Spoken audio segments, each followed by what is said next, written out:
kedua ini ada garis-garis gaya magnet. Jika kalian perhatikan pada serbuk pasir yang berada di atas kertas terdapat semacam garis-garis yang menghubungkan bagian ujung benda dengan ujung magnet yang lainnya.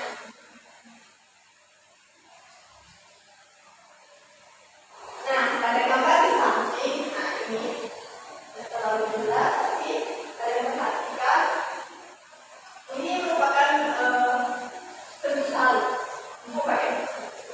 pemisahan ya. Di sini ada serbuk pasir atau besi yang diletakkan di atas sebuah magnet. Nah, garis-garis yang menunjukkan jalan magnet ini yang akan menarik serbuk pasir atau besi yang menjadikan bagian tertentu. Nah, tentu kalian ketahui juga setiap magnet selalu memiliki kutub utara yang disimbolkan dengan huruf N, dan S.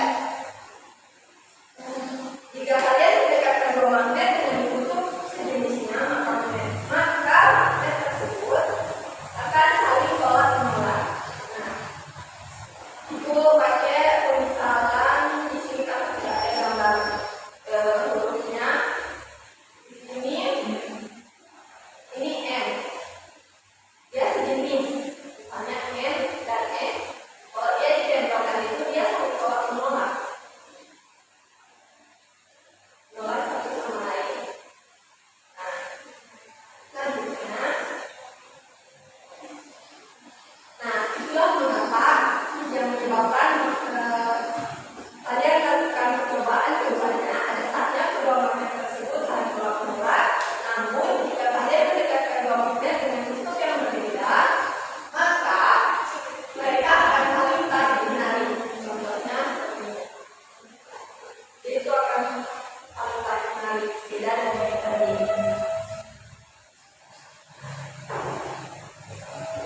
Nah, sampai sini apakah ada pertanyaan? Bu, bagaimana kalau dua kutub magnet yang berbeda didekatkan? Nah, seperti yang dijelaskan tadi pada ini, kan yang pertama itu tadi dijelaskan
B. Hanya bagian ujung yang menjadi magnet.